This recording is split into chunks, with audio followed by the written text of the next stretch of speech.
This show is sponsored by BetterHelp. In the world of romantic comedies, living happily ever after seems so effortless. But IRL things are a little bit more complicated. Whether you're navigating a new relationship or just trying to find your own happiness, BetterHelp is here for you. BetterHelp is 100% online and offers licensed therapists you can talk to via live chat, messaging, phone, or video. Stop comparing and start focusing with BetterHelp. Visit betterhelp.com/meetcute today to get 10% off your first month. That's BetterHelp, HELP.com/meetcute.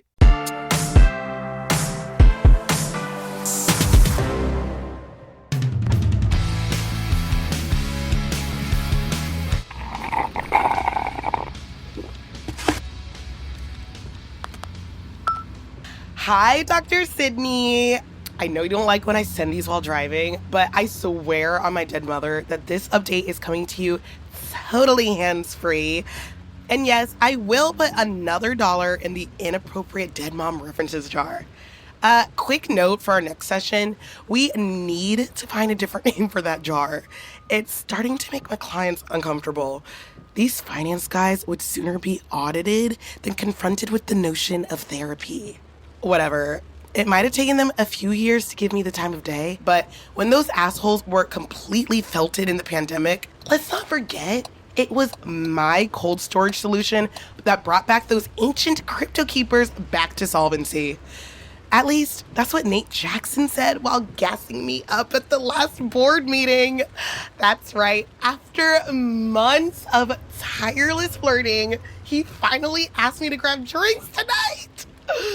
Oh, I hate canceling on you, Dr. Sydney, but I really think I've been making good progress managing my stress levels and being less reactive.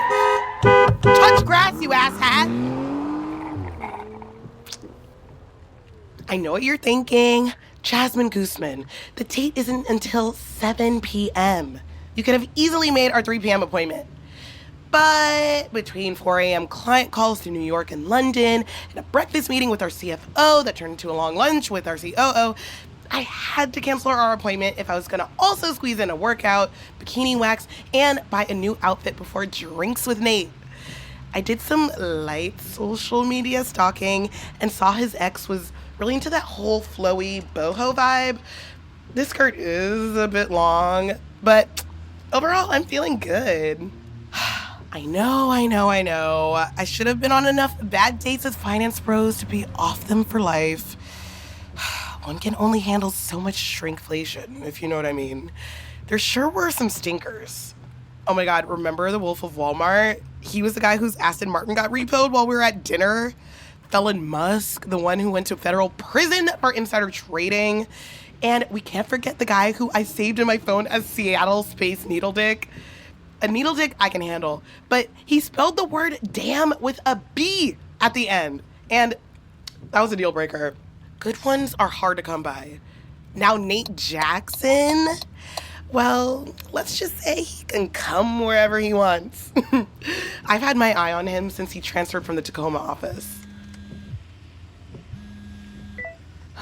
Sorry, Dad, gonna have to call you back. Stick your wet dick on a frozen pole! Where was I? Oh, that's right. Dr. Sydney, I've been trying to casually get on Nate's radar since I found out he and I have 3 fundamental things in common. 1, we're both detail-oriented. Most guys would never notice the cells I modified on the Skylar file, but he did. 2, we're both ambitious. We were both valedictorians, and you know my speech is a sore subject for me. Oh, I can't believe how humiliated I was. Nope, I am not going to ruminate on that right now. Back to Nate. We both graduated from Harvard with honors, managed hedge funds in our early 20s, and are now the youngest board members in Seattle Trust history, according to Loud Tracy in HR. Which brings me to the third and most important thing we have in common. We're both total smoke shows. Not to toot my own horn or anything. Okay, I have had it with this asshole.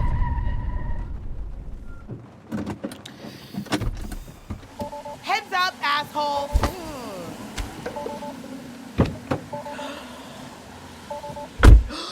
Oh my God, the car honker guy is Nate. I gotta go.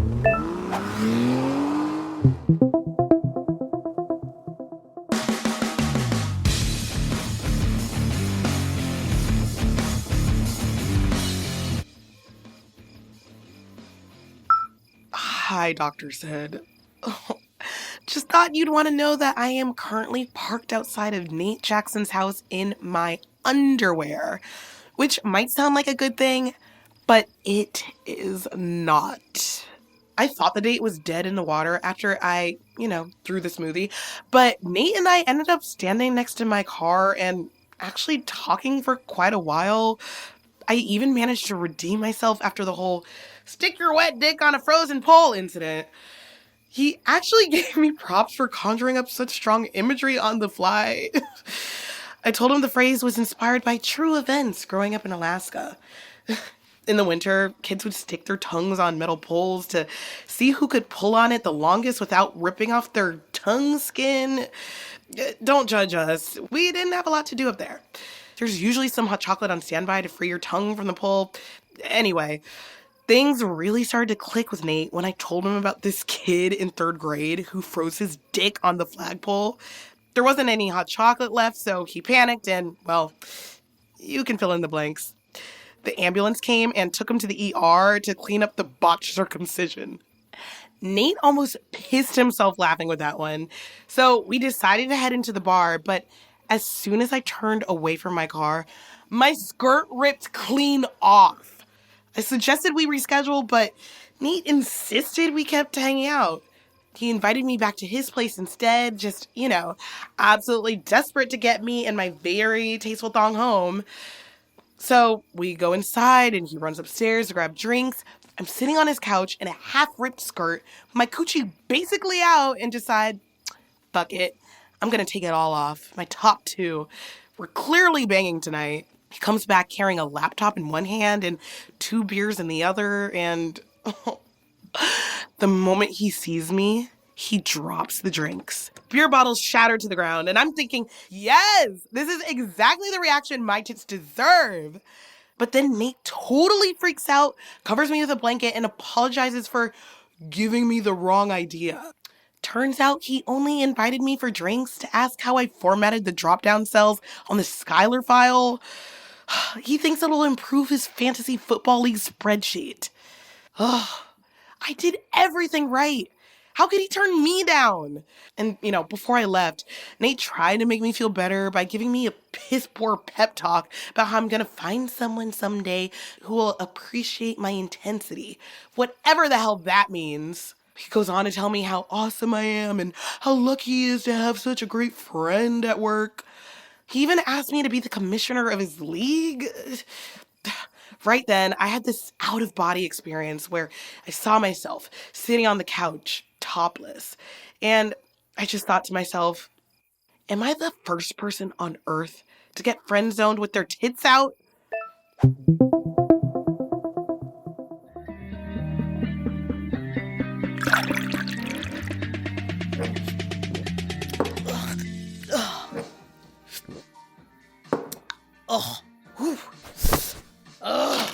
There goes my box of accomplishments.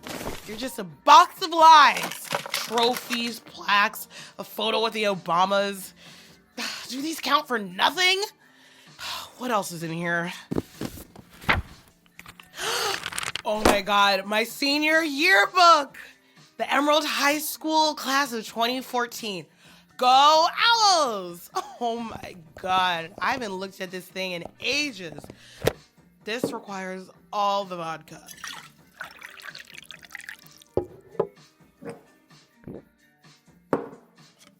Best in the land, the mighty Owls of Emerald High. Throughout the league, our rivals hear our battle cry. And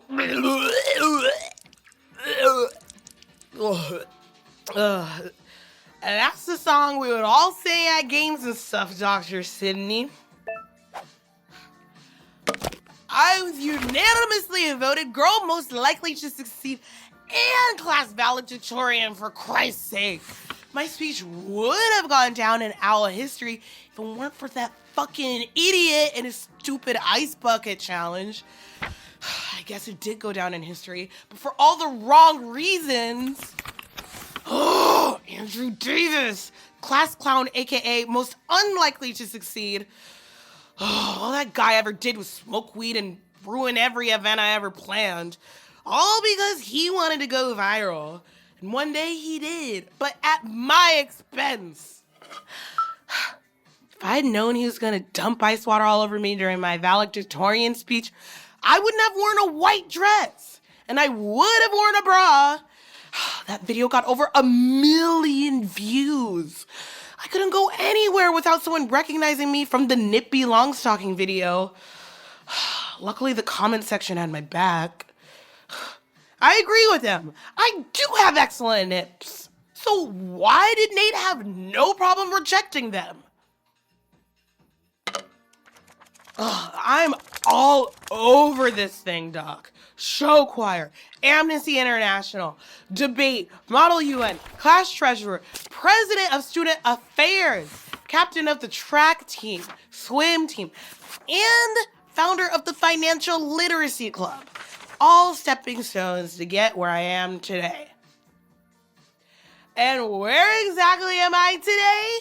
Home alone on a Friday night, sending drunk voice memos to my therapist.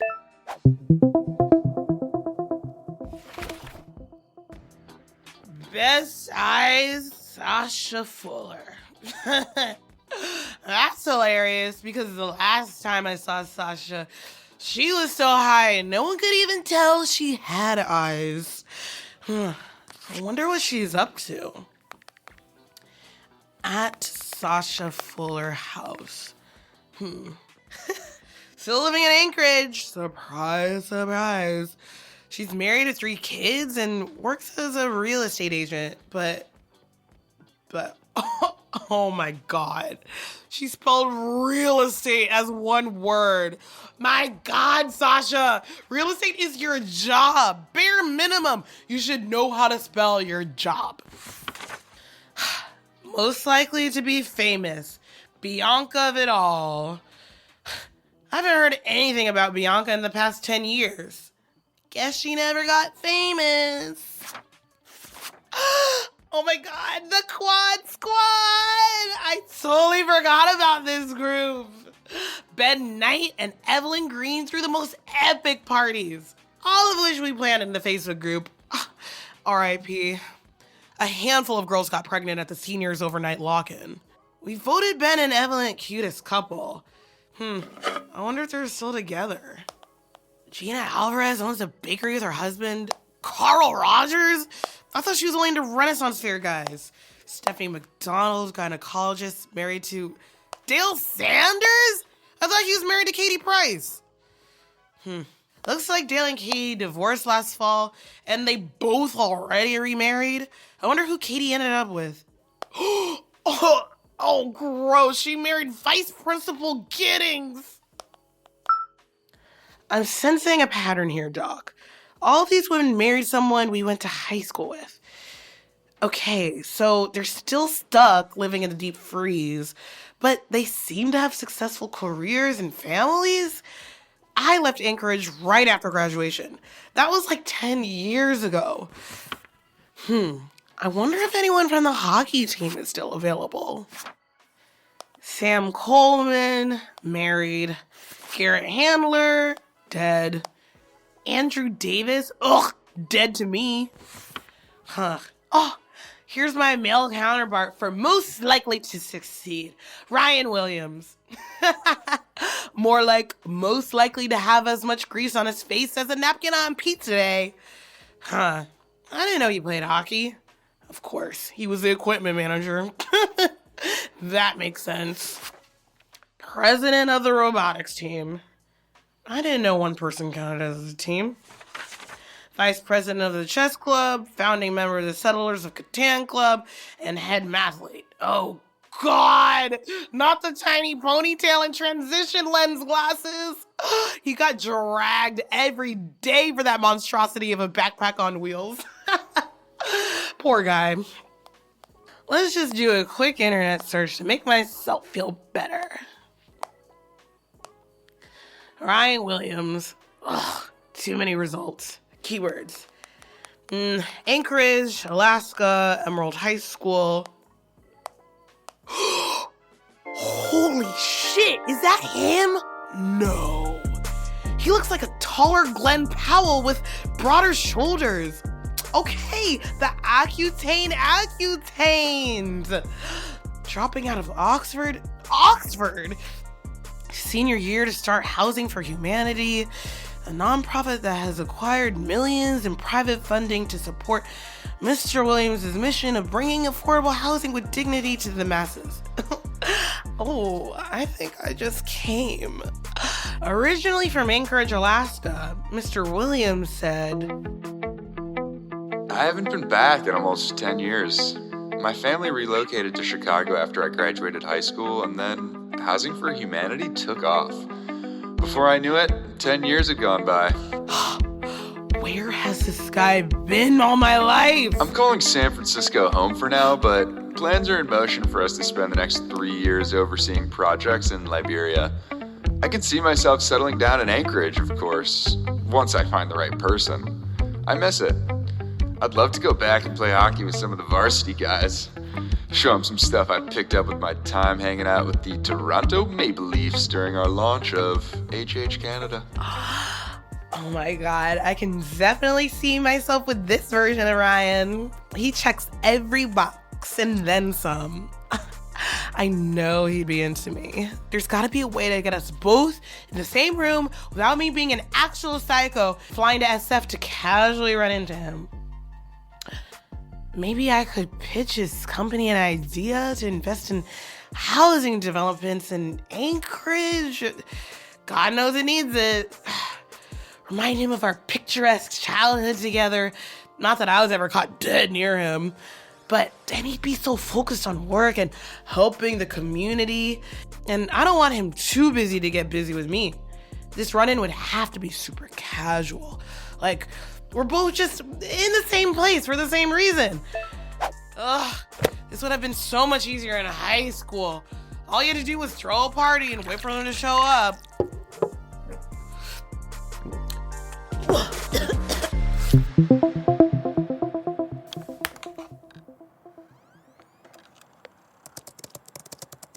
You've reached Jasmine. Sorry I missed you. Leave a message. Hey, kiddo. Hey, Jazzy. Do your friends still call you Jazzy? Looks like I missed you again.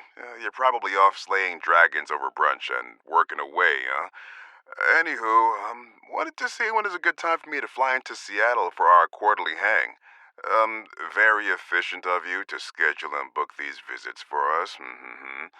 I've got a pickleball tournament in June coming up, so I don't know, maybe after that. Hey, call your old dad back when you can. Proud of you always, love. Oh my God, my head. Please stop. This is punishment for all the voice memos I sent Dr. Sydney, isn't it? Still better than last time when I signed up to foster those 4 elderly cats. Good thing the pandemic hit and they got snatched up before I had to assume responsibility. Wait, why do I have all these Facebook notifications? I don't even use this app anymore. Sasha Fuller. Hell yeah, class of 14, let's rage. Gina Alvarez. All bring cupcakes, go Owls. Sam Coleman. Let's go. Andrew Davis. I thought you were never going to speak to me again. Also, it's 3 a.m. WTF is wrong with you. I guess that was more wasted than I thought.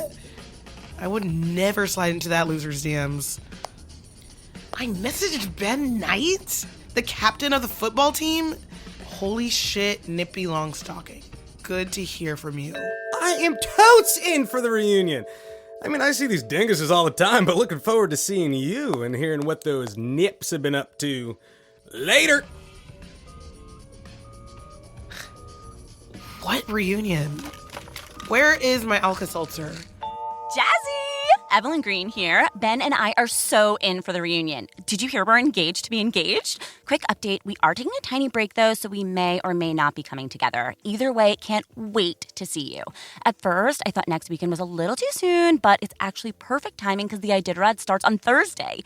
Everyone in town has already RSVP'd, and by the looks of it, all the out-of-towners have seen the invite. Seth McAvoy, Franklin Carter, Tessa Lang, and Ryan Williams, whoever that is. Anyway, I'm so glad you thought of me and reached out to help you plan this. This is going to be just like senior year all over again. What the fuck is she talking about? Oh my God. Did I individually message every single person in my fucking graduating class? Oh, no. Oh my God, what did I write? Hello, ladies and gentlebays. Oh, join us for the class of 2014's official 10-year reunion. Be on the lookout for more details from yours truly in the squad quad. So to catch up with all of you owls, who's in? Oh my God, an owl pun? Good God, Jasmine, what has become of you? Nearly everyone has replied that they're attending. Ugh, oh gross, even Vice Principal Giddings RSVP'd. Ugh. Hi all, I'm so sorry for the previous message. Please ignore the drunken ramblings of a horny bitch desperate to... Oh my God. Ryan just liked my message. I wonder what that means. Does he like the idea of the reunion? Does the like equal an RSVP to the reunion? Does he remember me? Maybe he looked me up, saw me, and realized how much he wants to jump my bones. We have so much in common. It's criminal we haven't gotten to know each other. I did say Anchorage was the best possible place for us to meet. I know you're probably mad at me, Dr. Sydney, but last night's vodka-fueled nightmare might just be a dream come true for us after all. I mean, look out, Ryan Williams. When he sees me in Anchorage, winter won't be the only thing coming. Am I right?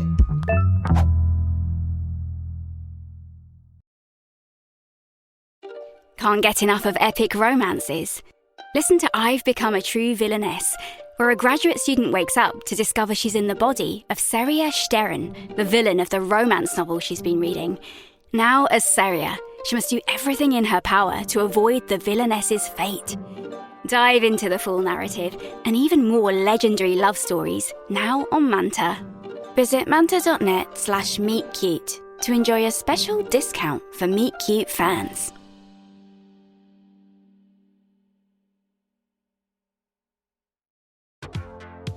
Hey there, it's me, Zakiya.